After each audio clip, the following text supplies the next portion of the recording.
Jangan lupa subscribe di YouTube channel Metro TV News dan juga nyalakan notifikasinya.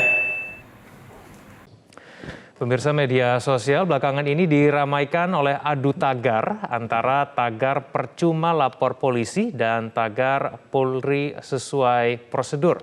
Atas fenomena itu, Polri membantah adanya perang hashtag atau tagar. Kendati demikian, ada catatan dari DPR agar Polri memperhatikan aspirasi masyarakat tersebut dengan melakukan pembenahan, mulai dari sisi pengaduan hingga penanganan perkara.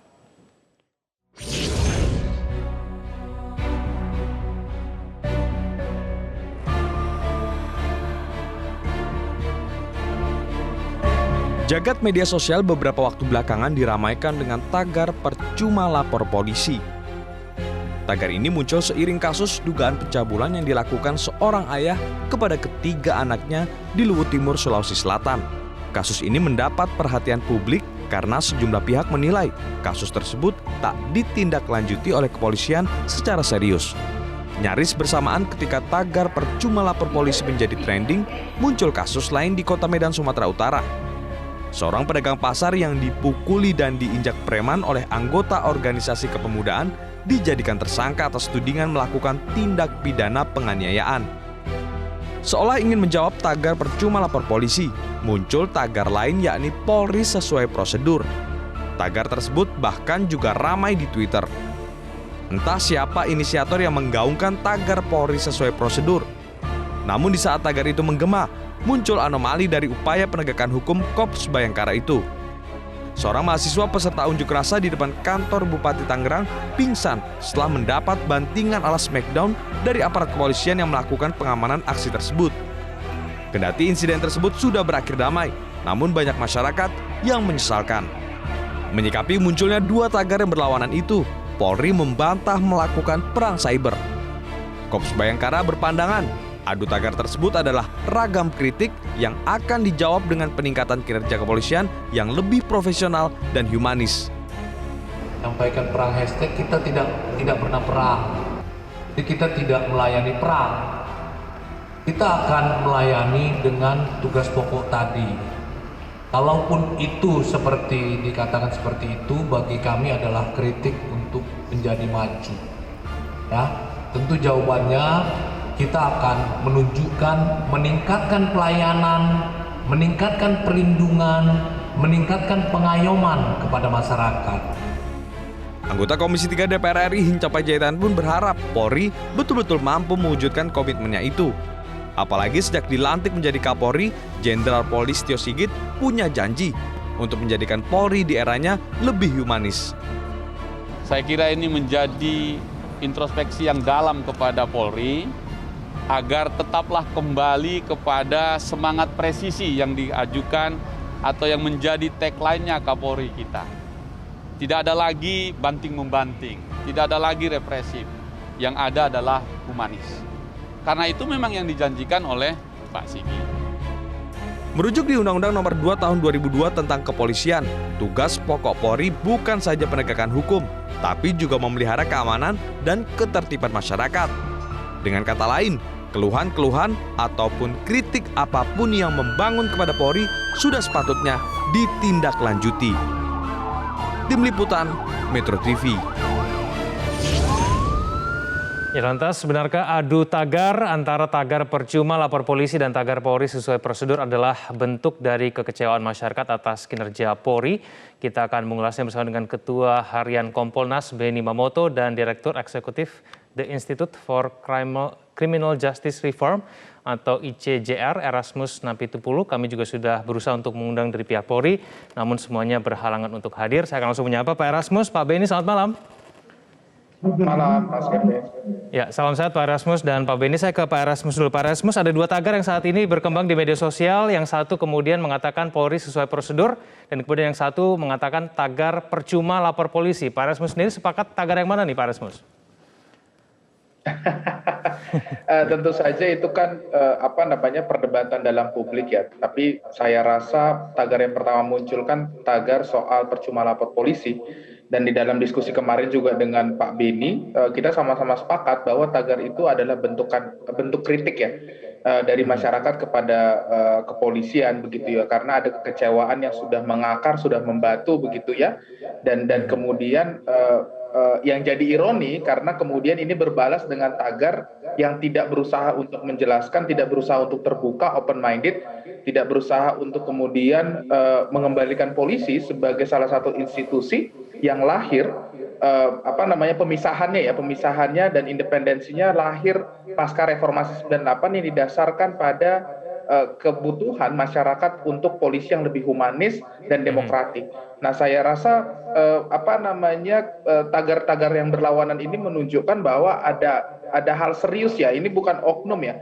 Meskipun tadi saya mau koreksi sedikit, bukan mau koreksi lah, mau meluruskan lah bahasanya, bahwa tagar polisi sesuai prosedur itu diupload dan diposting oleh beberapa akun resmi dari unit kepolisian begitu ya, ada Polda Jawa Timur kalau saya tidak salah begitu ya, ada dalam Polres, Polda, beberapa Polda itu mengupload itu ke media sosial. Jadi ini tidak satu dua orang dan tidak natural datang dari masyarakat. Jadi kalau tagar yang pertama saya rasa percuma lapor polisi itu memang perdebatan di masyarakat. Tapi kemudian polisi sesuai prosedur, saya rasa ini penting jadi perhatian Kompolnas, penting jadi perhatian Pak Kapolri, bahwa beberapa akun resmi dari unit kepolisian justru yang menaikkan tagar ini, dan ini sangat berbahaya menurut saya untuk citra polisi yang lebih humanis dan demokratis. Itu Mas Kevin. Pak Benny, ada persoalan yang serius munculnya tagar percuma lapor polisi, tanggapan Anda? Kami kemarin kebetulan ikut dialog dengan dihadiri seorang ibu yang dari Makassar, rupanya dia yang menyampaikan kata-kata itu. Nah, itu adalah salah satu bentuk kritik kontrol publik yang sekarang ini eranya memang era medsos. Jadi contoh yang di Tangerang, apakah yang mereka itu temannya korban? Belum tentu. Bisa masyarakat yang lain. Kemudian diviralkan. Nah, inilah yang menurut kami perlu Polri sesegera mungkin berbenah, waspada, bahwa sekarang publik mengontrol kinerja Polri dimanapun berada hanya cukup dengan gawai dan kemudian mengupload di medsos. Jadi perlu pembenahan, perlu waspada apabila sedang bertindak, waspada bahwa itu selalu diamati oleh masyarakat. Kemudian kalau menurut saya yang perlu dilakukan justru lakukan pelayanan yang sebaik mungkin, maka ketika masyarakat merasa dilayani baik dan puas, dia yang akan meluncurkan tagar. Terima kasih Pak Polisi. Oke, baik.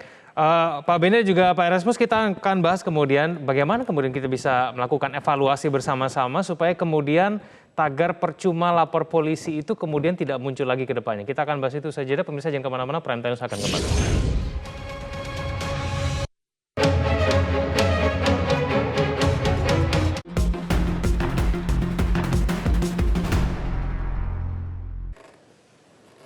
Kembali bersama kami di Prime Time News, kembali kita diskusikan mengenai perang tagar di media sosial mengenai Polri. Pak Erasmus, kalau Anda melihat mengenai kasus-kasus yang belakangan terjadi menimpa Polri begitu ya, apakah memang kasus-kasus ini memang hanya oknum, ataukah memang banyak kasus-kasus lainnya yang mungkin tidak terungkap, tapi kemudian patut dipertanyakan mengenai tidak mendapatkan keadilan, Pak Erasmus? Jadi kan ada dua aspek, Mas. Yang satu adalah aspek perbuatan dari kepolisian lah ya, mau disebut oknum atau kemudian secara sistematis terjadi di tubuh kepolisian. Yang kedua adalah bagaimana kepolisian merespon, kan begitu ya. Nah, yang pertama, kalau kita lihat data ya, saya kutip datanya Komnas HAM, ada 231 aduan terhadap kepolisian di 2021. Institusi yang paling tinggi dan paling sering diadukan. Ombudsman di 2020 ada 699 laporan. Sama, itu menempati posisi pertama yang paling sering banyak diadukan. AJI, Aliansi Jurnalistik Indonesia, menyebutkan bahwa kekerasan terhadap pers, begitu ya, ada 90 kasus yang mereka catatkan dari mulai Mei 2020 sampai Mei 2021, 70% dilakukan oleh kepolisian. Nah, yang menarik begini, ini ada data dari Kontras. Kontras itu melakukan penelitian sampai dengan Mei 2020, Juni 2019, ada 62 kasus penyiksaan. 48 kasus penyiksaan itu dilakukan oleh kepolisian. Nah, ini yang saya tadi bilang, bagaimana respon kepolisian? Ternyata dari 48 kasus yang dilakukan kepolisian, kontras menelusuri 45 kasus, hanya 3 kasus itu yang kemudian berakhir di sidang etik. Nah, ini kan juga terjadi nih, Mas, dengan yang kemarin ya, membanting mahasiswa. Pertanyaan publik mungkin kita sudah sering melihat kondisi itu. Di 2019 52 demonstran meninggal. Demonstrasi loh, di negara demokrasi itu mengerikan sekali. 52 orang meninggal saat demonstrasi 2019. Pertanyaannya adalah bagaimana kemudian polisi secara tegas itu mendisiplinkan para anggotanya. Nah, jadi saya rasa kalau kita mau bilang oknum itu sah-sah saja karena orang per orang yang tidak mungkin kepolisian punya visi untuk menyakiti masyarakat, saya rasa. Tapi dari data yang muncul, dari pola yang muncul, dari sistematis yang muncul, ini menunjukkan ada permasalahan serius di tubuh kepolisian. Dan bagi saya itu harus segera dijelaskan dan dibenahi oleh kepolisian dan pemerintah. Itu Baik. Mas Kevin. Pak Beni, tidak sekedar oknum, ada pola kemudian yang muncul dan ini menyebabkan masyarakat tidak percaya kepada Polri. Kalau kita mau berbicara mengenai evaluasi menyeluruh, ini maka mulainya dari mana Pak Beni? Yang pertama tentunya kita semua tahu bahwa Kapolri sudah menerbitkan Perpol tentang berbagai macam tugas kepolisian. Bahkan terakhir itu tentang restoratif justice dan sebagainya.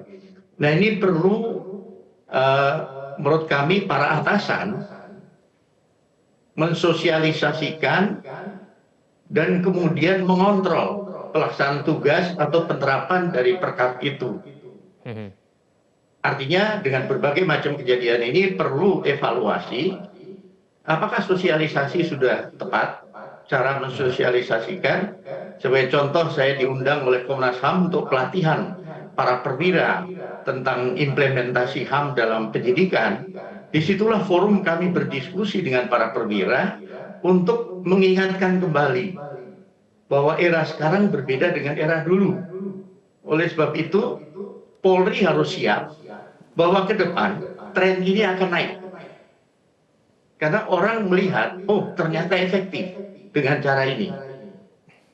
Mungkin yang lalu ada semacam fenomena gunung es, orang yang belum mengangkat masalahnya karena tidak tahu mesti harus gimana, sekarang terinspirasi dengan apa yang terjadi di media sosial.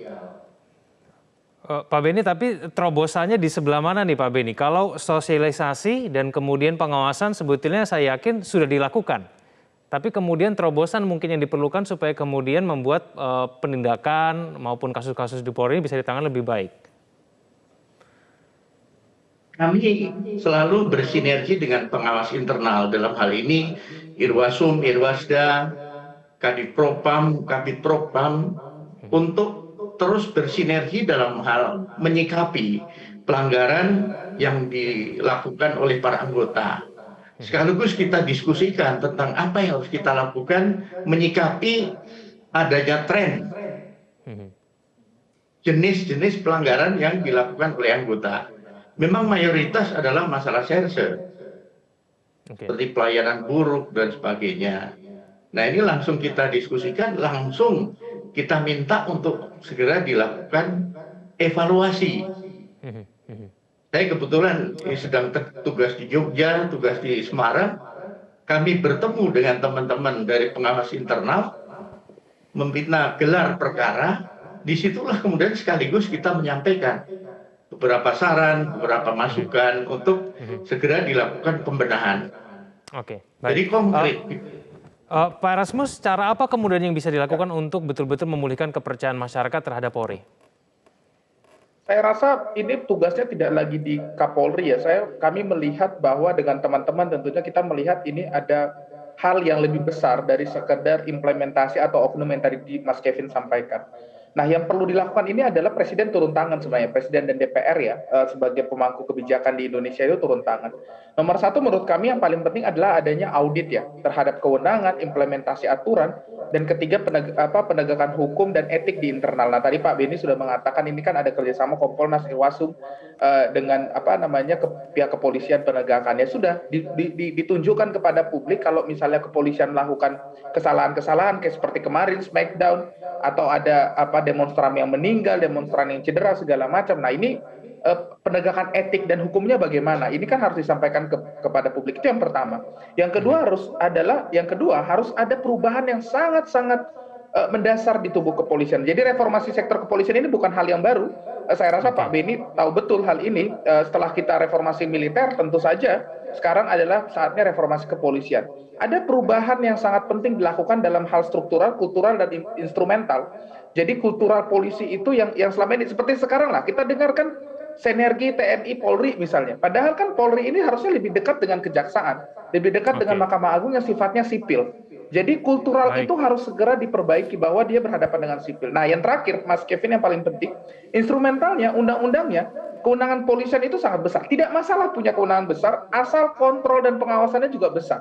Ini enggak, kewenangan besar polisi, kontrolnya tidak seimbang. Jadi kita perlu perubahan undang-undang hukum acara pidana, KUHP, untuk memberikan pengawasan dan kontrol yang besar pada kewenangan itu. Kedua, undang-undang kejaksaan harus punya beban yang lebih besar, dan undang-undang lain yang berhubungan dengan perubahan kultural, struktural, dan instrumental itu. Begitu Mas Kevin. Kita akan tunggu bersama bagaimana kemudian evaluasi dan juga pembenahan yang akan dilakukan. Terima kasih Pak Erasmus, terima kasih Pak Beni telah bergabung sama kami di Prime Time News. Selamat malam.